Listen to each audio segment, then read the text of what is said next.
سؤال من مي ميوزك. تخصص القانون أدبي ولا علمي؟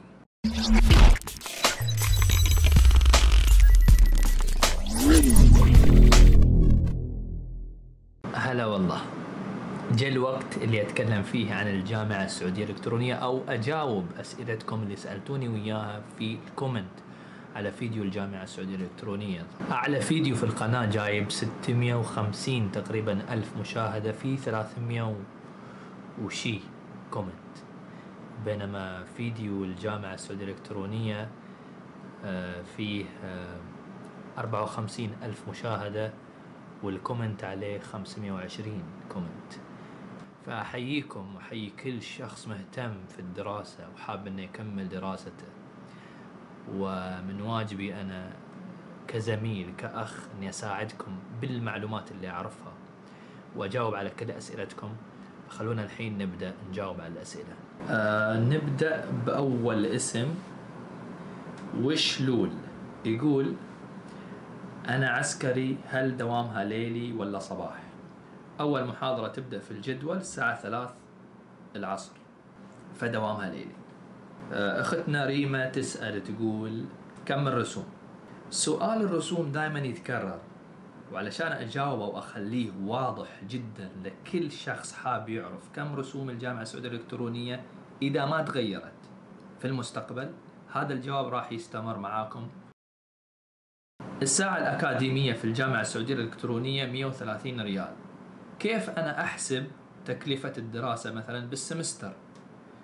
أسهل طريقة، تدخل على الجدول الدراسي، ولنفترض مثلا في السنة التحضيرية أنت عندك 4 مواد، مجموع عدد الساعات في السمستر خلينا نقول 12 ساعة، تضرب 12 ساعة في 130، المجموع الناتج المبلغ اللي راح تدفعه في السمستر يختلف بحسب جدولك الدراسي. مثلا في السنة التحضيرية يختلف عن لما تتخصص، لأن لما تتخصص تقدر تتحكم في جدولك، تقدر مثلا تسجل 3 مواد. لو سجلت 3 مواد مجموع المواد الثلاث من 3 ساعات أكاديمية لكل مادة بصير 9 ساعات ضرب 130، الناتج هذا تكلفة السمستر. فهي تعتمد بشكل كبير على عدد ساعات السمستر اللي تسجلها أنت، عدد. يلا يا عم الحاج، يلا يا عم الحاج، احنا ناقصين لبخه في الكلام، ناقصين لبخه، ده عايز يتعالج ويجينا. لو مشيت على الخطة الدراسية حق الجامعة معناتها بتسجل بما يعادل 6 مواد إلى كل سمستر، مجموعها 6 في 3 18 ساعة ضرب 130 يطلع لك ناتج تكلفة الدراسة في السمستر الواحد. الأخت جودكس: أقدر أسجل الحين ولا لا؟ بالنسبة إلى موضوع التسجيل إلى وقت معين. في الإجازة الصيفية في شهر 7 عادة إنجليزي، لأن التواريخ الإنجليزية تكون ثابتة تقريبا أو مقاربة ما هي بعيدة، في شهر 7 يكون تسجيل السمستر الجديد، يعني السنة الجديدة. في منتصف الفصل في الإجازة أو ما بين الفصلين في فترة تسجيل ثانية، لكل فترة تسجيل وقت تاريخ ينفتح وقت التسجيل يبدأ فيه التسجيل ووقت ينتهي فيه التسجيل. خلينا نقول مثلا هذا الوقت أسبوع أو أسبوعين. خلال الفترة هذه لازم أنت تقدم أوراقك، لو ما خلصت في الفترة هذه راح عليك وقت التسجيل. وعلى طاري التسجيل حق السمستر هذا راح يبدأ في 24 ذو القعدة الموافق 4 جولاي 2021 السنة هذه. فاللي حاب يقدم يحط التاريخ هذا أو يسوي له نوت في الجوال بحيث يطلع له ريمايندر يذكره بالتاريخ حق التسجيل. الأخت M.SA تسأل: أنا خريجة بكالوريوس جامعة الملك عبد العزيز لغة عربية، أقدر أقدم بالجامعة بكالوريوس مرة ثانية؟ وإيش التخصصات الموجودة؟ من ناحية إنك تقدري تقدمي في الجامعة السعودية الإلكترونية بكالوريوس مرة ثانية، إيه تقدري، ما في مشكلة.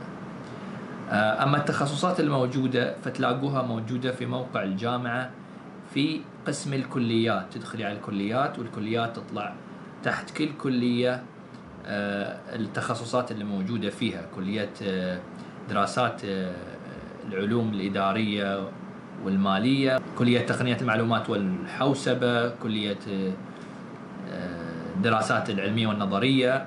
ادخلي على الموقع، ادخلي على الخطوات هذه، راح تلاقي كل التخصصات في قسم الكليات وتخصصات كل كلية. سؤال من أخونا رجوان يقول: الاختبارات عن بعد ولا حضوري؟ الاختبارات حضوري. سؤال من حمود الخالدي يقول: هل الجامعة مقبولة لدى أرامكو أو سابق؟ واستفسار ثاني: تغير التصنيف لدى جدارة أو لا؟ الجواب عن السؤال الأول واللي دائما يتكرر أن هل الجامعة مقبولة عند أرامكو سابق ولا لا، ودائما أكثر شيء يسألوا عن أرامكو هل هي مقبولة ولا لا. والأشخاص اللي يسألوا عن هل هي مقبولة في أرامكو في الغالب هم موظفين في شركة أرامكو.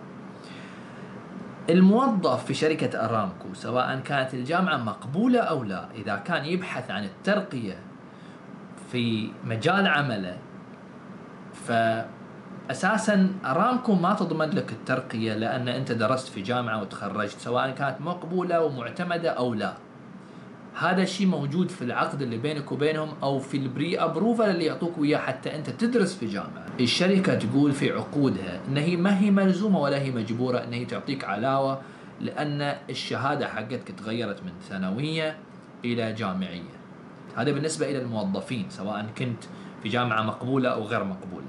لكن بالنسبة إلى غير الموظفين، أي جامعة معتمدة في المملكة فطبيعي جدا هي معتمدة عن جميع الشركات، وممكن أنك أنت تقدم شهادتك على الشركة.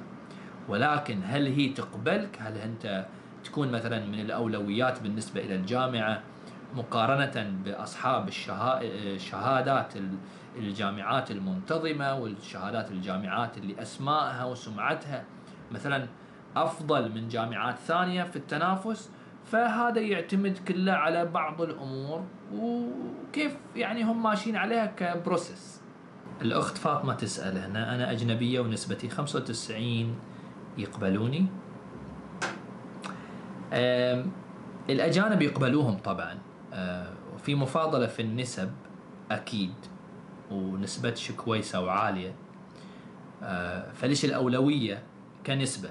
ولكن لما تتفاضل نسبة سعودي مع أجنبية أو سعودية مع أجنبية 95 و95، السعودية هي المقدمة على الأجنبية، لأن في نسبة معينة هي اللي تقبل في الجامعة السعودية الإلكترونية بالنسبة للأجانب. لكن الأجانب مقبولين في الجامعة السعودية الإلكترونية، وأنا عندي زملاء أجانب.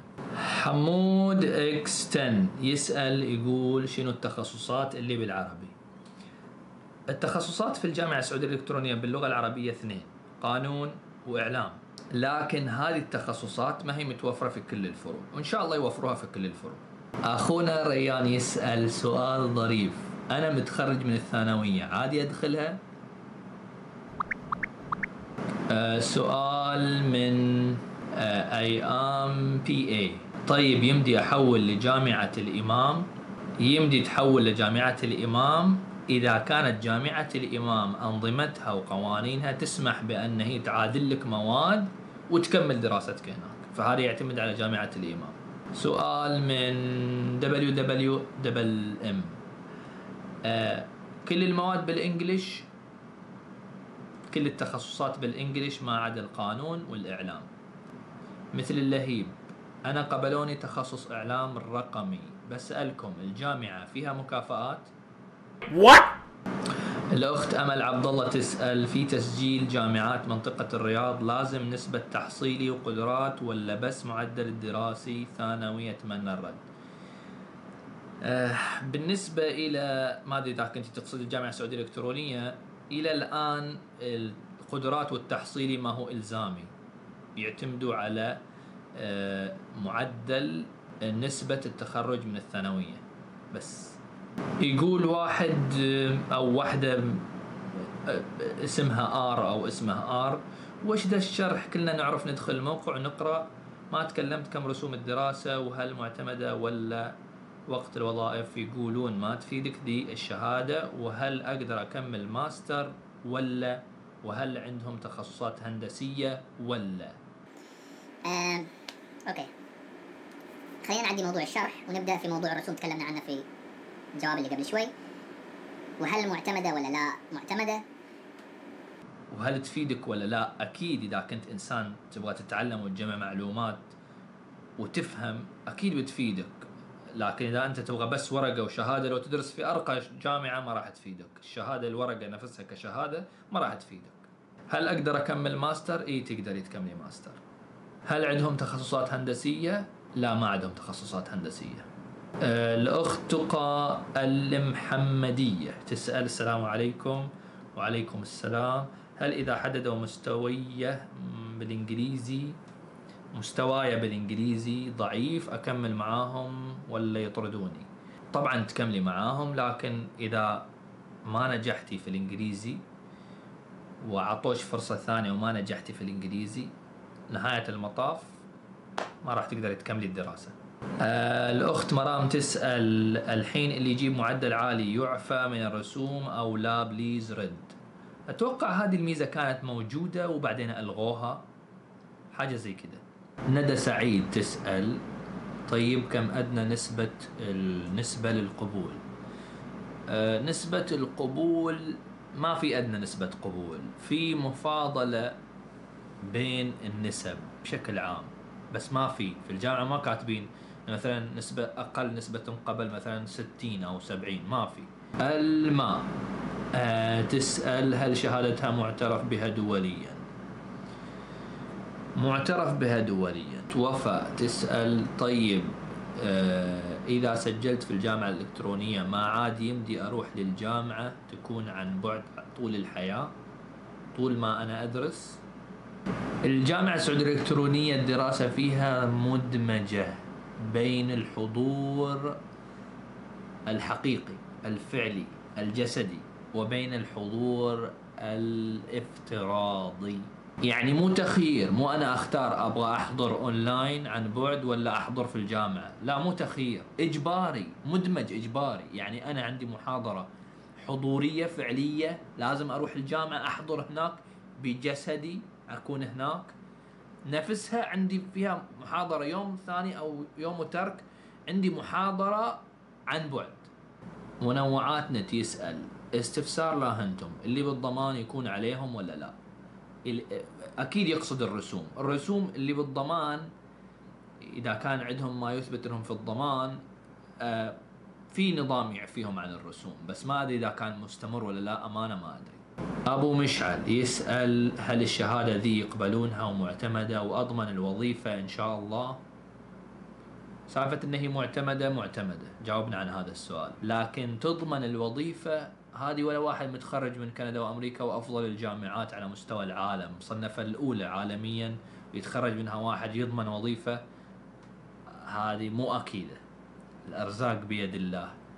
ثاني شيء هذا يعتمد عليك أنت في تحصيل العلم والمعلومات، ولما تجي تقعد على الكرسي حق المقابلة حق الشركة اللي مثلا أنت مقدم فيها أو الجهة المعنية، أنت تبين لهم إيش قد عندك معلومات وإيش قد استفدت من دراستك الجامعية في الجامعة.